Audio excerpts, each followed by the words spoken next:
প্রথমে বিশেষ বিশেষ খবর। আরজি কর মেডিকেল কলেজ হাসপাতালে নিহত চিকিৎসক ছাত্রীর বাবা মায়ের আবেদনের ভিত্তিতে কলকাতা হাইকোর্টে আজ শুনানি হতে পারে। খাদ্য প্রক্রিয়াকরণ শিল্পের সঙ্গে যুক্ত স্বনির্ভর গোষ্ঠীর মহিলাদের ক্ষমতায়নে রাজ্য সরকার সর্বাধিক 40,000 টাকা ঋণ দেবে।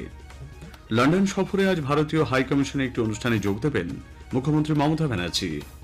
হাওড়ার বেলগাছিয়া ভাগাড়ে ধসজনিত পরিস্থিতি অনেকটা নিয়ন্ত্রণে বলে জানিয়েছে প্রশাসন।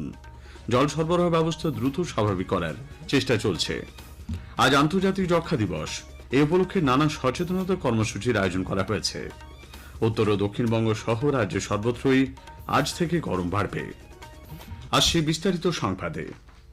আরজি কর মেডিকেল কলেজ হাসপাতালে নিহত চিকিৎসক ছাত্রীর বাবা মায়ের আবেদনের ভিত্তিতে আজ কলকাতা হাইকোর্টে বিচারপতি তীর্থঙ্কর ঘোষের এজলাসে এই মামলার শুনানি হতে পারে। ওই পিজিটি চিকিৎসকের ধর্ষণ ও খুনের ঘটনায় ফের তদন্তের আর্জি নিয়ে গত বৃহস্পতিবার হাইকোর্টের দ্বারস্থ হয়েছিল নির্যাতিতার পরিবার। এই মামলার বিষয়ে অভয়ার বাবা জানিয়েছেন, সোমবার দিন প্রথম আমাদের মামলাটা তৃতীয়বারের জন্য হাইকোর্টে শুনানি হবে এবং হাইকোর্টের যিনি বিচারপতি তীর্থঙ্কর ঘোষের এজলাসে মামলাটা উঠবে। তার জন্য আগেই আমরা 54টা কোশ্চেন কোর্টের কাছে রেখেই আমরা ছিলাম এবং তীর্থঙ্কর ঘোষ বলেছিলেন যে ক্লারিফিকেশন সুপ্রিম কোর্ট দিলে তবে আমি মামলাটা শুনতে পারবো। তারপরে সুপ্রিম কোর্ট ক্লারিফিকেশন দিয়েছে এবং মামলাটাকে হাইকোর্টে সিঙ্গেল বেঞ্চ শুনতে পারবে। উল্লেখ্য, সিবিআই চার্জশিটে দোষী হিসেবে সিভিক ভলেন্টিয়ার সঞ্জয় রায়ের নাম উল্লেখ ছিল। যদিও মৃতার পরিবারের দাবি সঞ্জয় ছাড়াও এই ঘটনায় আরও অনেকে জড়িত। সিবিআই তদন্তে অনাস্থা প্রকাশ করে ফের তদন্তের আর্জি জানিয়ে তারা হাইকোর্টের দ্বারস্থ হন। তবে এই সংক্রান্ত মূল মামলাটি যেহেতু সুপ্রিম কোর্টের বিচারাধীন, তাই শীর্ষ আদালতের অনুমতি ছাড়া মামলা শুনতে চায়নি হাইকোর্ট। এর আগে শিয়ালদা আদালত দোষী সঞ্জয় রায়ের আমৃত্যু কারাদণ্ডের আদেশ দেয়, কিন্তু তার সর্বোচ্চ সাজা অর্থাৎ মৃত্যুদণ্ড চেয়ে রাজ্য সরকার এবং সিবিআই হাইকোর্টে যায়। সিবিআইয়ের আর্জি গ্রহণযোগ্য বলে জানিয়েছে হাইকোর্ট।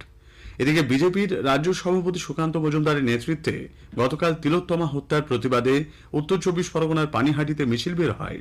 শ্রী মজুমদার অভিযোগ করেন, এই খুনের তথ্য প্রমাণ লোপাটে যারা মূল ভূমিকা পালন করেছিলেন তাদের মধ্যে অন্যতম পানিহাটির কাউন্সিলর সোমনাথ দে।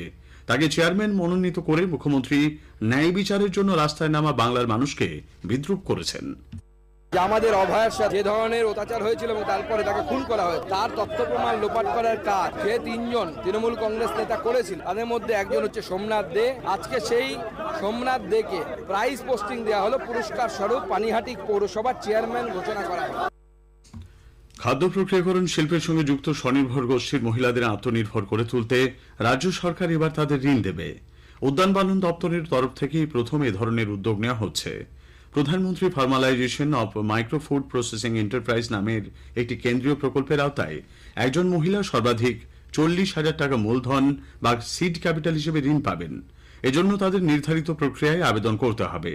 যেসব আবেদন মঞ্জুর হবে প্রকল্পটির মাধ্যমে সেই মতো আর্থিক অনুমোদন দেবে উদ্যান পালন দপ্তর।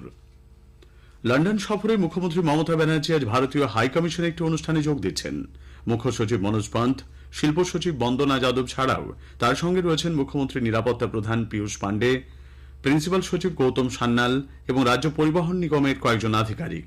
গতকাল দুপুর 12:30 নাগাদ মুখ্যমন্ত্রী লন্ডন পৌঁছেছেন। সেখানে পৌঁছে আগামী কয়েকদিনের কর্মসূচি নিয়ে মুখ্যমন্ত্রী আধিকারিকদের সঙ্গে প্রস্তুতি বৈঠক করেন। আগামী বৃহস্পতিবার অক্সফোর্ডের কেলগ কলেজে তার ভাষণ দেওয়ার কর্মসূচি রয়েছে। বিষয় সামাজিক উন্নয়ন। শুক্রবার তিনি লন্ডন থেকে দুবাই হয়ে কলকাতার উদ্দেশ্যে রওনা দেবেন। রাজ্যের মানুষ আগামী বিধানসভা নির্বাচনে সরকার পরিবর্তনের জন্য প্রস্তুত বলে বিরোধী দলনেতা শুভেন্দু অধিকারী মন্তব্য করেছেন। হাইকোর্টের অনুমতি নিয়ে গতকাল পূর্ব মেদিনীপুরের হলদিয়ায় সনাতনীদের উপর আক্রমণের বিরুদ্ধে এক প্রতিবাদ মিছিলের নেতৃত্ব দেন তিনি। মিছিল শেষে মঞ্জুশ্রী মোড়ে এক সভায় শুভেন্দুবাবু বলেন, রাজ্যের শাসক দলের মদতে ছাপ্পা ভোট এখন অভ্যাসে দাঁড়িয়েছে। তোষণের রাজনীতির অভিযোগ তুলে তিনি বলেন, নিজেরা ঐক্যবদ্ধ হলেই সরকার পরিবর্তন সম্ভব হবে। রাজ্যের শাসক দল রাজনীতি বন্ধ করলেই দেউচা পাচামিতে কাজ শুরু হওয়া সম্ভব বলে কেন্দ্রীয় প্রতিমন্ত্রী বিজেপি নেতা সতীশ চন্দ্র দুবে মন্তব্য করেছেন। বিহার দিবস উদযাপন উপলক্ষে শ্রী দুবে সারা দেশে 75টি স্থান পরিদর্শন করছেন। গতকাল কলকাতায় দলীয় কর্মীদের সঙ্গে বৈঠক করেন তিনি। বাংলা আবাস যোজনার প্রথম কিস্তির টাকা নিয়ে কাটমানির অভিযোগের মধ্যেই পূর্ব বর্ধমানের আউশগ্রামে এবার দ্বিতীয় কিস্তির জন্য উপভোক্তার কাছ থেকে টাকা দাবির অভিযোগ উঠেছে। উক্তা গ্রাম পঞ্চায়েতের ডাঙ্গাল গ্রামে এক মহিলা পঞ্চায়েত সদস্যের বিরুদ্ধে কাটমানি চাওয়ার অভিযোগ জানিয়েছেন বিডিওর কাছে। নিভা পাল নামে ওই মহিলা জানিয়েছেন, প্রশাসনের এক প্রতিনিধি গত বুধবার আবাস প্রকল্পে তার নির্মীয়মান বাড়ির ছবি তুলতে গেলে পঞ্চায়েত সদস্য বিল্লু মাঝি বাধা দেয়। ৩,০০০ টাকা না দিলে ছবি তোলা যাবে না বলে জানায় ওই ব্যক্তি। বিজেপি এই ঘটনার তীব্র নিন্দা করেছে। অন্যদিকে অভিযোগ ভিত্তিহীন বলে দাবি করেছেন ওই পঞ্চায়েত সদস্য। ছাত্র সংসদ নির্বাচন সহ একাধিক দাবি সম্পর্কে কোনো সদুত্তর না পাওয়ায় প্রেসিডেন্সি বিশ্ববিদ্যালয়ের বাম ছাত্র সংগঠন এসএফআই এর পড়ুয়ারা এখনও তাদের অবস্থান কর্মসূচি চালিয়ে যাচ্ছেন। আজ দুপুর 3:30টায় এসএফআই এর প্রেসিডেন্সি বিশ্ববিদ্যালয় ইউনিট একটি মিছিলের ডাক দিয়েছে। আয়োজন করা হবে সাধারণ সভার বৈঠকও। ক্যাম্পাসে ছাত্র সংসদ নির্বাচন না হওয়ার ফলে অগণতান্ত্রিক পরিবেশ সৃষ্টি হয়েছে বলে এসএফআই নেতৃবৃন্দের দাবি। স্থানীয় সংবাদ শুনছেন আকাশবাণী কলকাতা কেন্দ্র থেকে। হাওড়ার বেলগাছিয়ায় ভাগাড়ে ধস নেমে জলের পাইপ ফেটে যাওয়ার পর 3-4 দিন কেটে গেলেও বিস্তীর্ণ এলাকা বিদ্যুৎবিহীন। একই সঙ্গে রয়েছে তীব্র জলকষ্ট। শালকিয়া সহ কয়েকটি ওয়ার্ডে সন্ধ্যার পর থেকে পরিষেবা কিছুটা স্বাভাবিক হয়েছে বলে জেলা শাসক ডক্টর পি দীপাপ্রিয়া জানিয়েছেন। গত সন্ধ্যায় যাদবপুর বিশ্ববিদ্যালয়ের এক বিশেষজ্ঞ দল, স্থানীয় সাংসদ, বিধায়ক এবং প্রশাসনিক কর্মকর্তাদের সঙ্গে বৈঠকে বসেন জেলা শাসক। তিনি বলেন, বিশেষজ্ঞদের পরামর্শ মতো বর্জ্য ফেলার কারণে তৈরি হওয়া চাপ কমানোর কাজ শুরু হচ্ছে। এক মুহূর্তে এত ডিসিশন কিছু হয়নি। এই মুহূর্তে শুধু প্ল্যান করা হচ্ছে, যা ওখানে বেশি হাইট দিয়ে হচ্ছে, ও প্রেশারটা যা ডেভেলপ হচ্ছে ওটা একটু কমানোর জন্য ওনারা সাজেশনটা দিয়েছিলেন। ওটাই আমরা এখন স্পিডিলি ওই কাজটাই শুরু করব। দেখুন, এটা তো বায়োমাইনিং, ওখানে প্রসেসিংটা হবে। ওখানে 2-3টে স্পেস আছে, আপনারা দেখেছিলেন, জোন 1, জোন 2, জোন 3। জোন 3তে অলরেডি একটা বায়োমাইনিং, তারপরে ফ্রেশ ওয়েস্ট, ওখানে আমাদের কাজটা হচ্ছে। আজ আন্তর্জাতিক যক্ষা দিবস। 1882 সালে 24শে মার্চ বিজ্ঞানী রবার্ট কক যক্ষা জীবাণু আবিষ্কার করেছিলেন। পশ্চিমবঙ্গ সরকারের স্বাস্থ্য ও পরিবার কল্যাণ দপ্তরের অধীন রাজ্য টিবি সেলের senior medical officer doctor Swapna Mukhopadhyay আকাশবাণীকে জানালেন, সরকার 2025 সালের মধ্যে ভারত থেকে যক্ষা নির্মূলীকরণের লক্ষ্যমাত্রা রেখেছে। আজকে 24শে মার্চ আন্তর্জাতিক যক্ষা দিবস। 1882 সালে বিজ্ঞানী রবার্ট কক 24শে মার্চ টিবির জীবাণু আবিষ্কার করেছিলেন, মাইকোব্যাকটেরিয়াম টিউবারকুলোসিস জীবাণুটি। সেই জন্য সারা পৃথিবীতে এই 24শে মার্চ ওয়ার্ল্ড টিবি ডে পালন করা হয়। এবছরে আমাদের থিম হচ্ছে yes we can end TB, commit, invest, deliver. অর্থ হচ্ছে আমাদের অঙ্গীকারবদ্ধ হতে হবে, আমাদের বিনিয়োগ বাড়াতে হবে এবং আমাদের পরিষেবা দিতে হবে টিবি রোগীকে। বালিগঞ্জ, টালিগঞ্জ সহ শহরের বিভিন্ন বন্ধ রুটে ফের ট্রাম চালু দাবিতে গতকাল কলকাতায় মিছিল করেছে ট্রাম প্রেমীদের সংগঠন।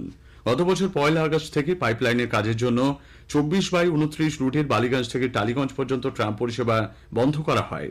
15 দিনের মধ্যে কাজ শেষ করে পরিষেবা চালুর কথা বলা হলেও এখনো পর্যন্ত ওই রুটে ট্রাম চালু করা হচ্ছে না বলে দাবি কলকাতার ট্রাম ইউজার্স অ্যাসোসিয়েশনের। গতকাল বিকেলে বালিগঞ্জ টার্মিনাসে প্রতিবাদ কর্মসূচির পর সেখান থেকে রাসবিহারী মোড় পর্যন্ত মিছিল করেছেন ট্রাম প্রেমীরা। রাজ্যের সর্বত্রই আজ থেকে গরম বাড়বে।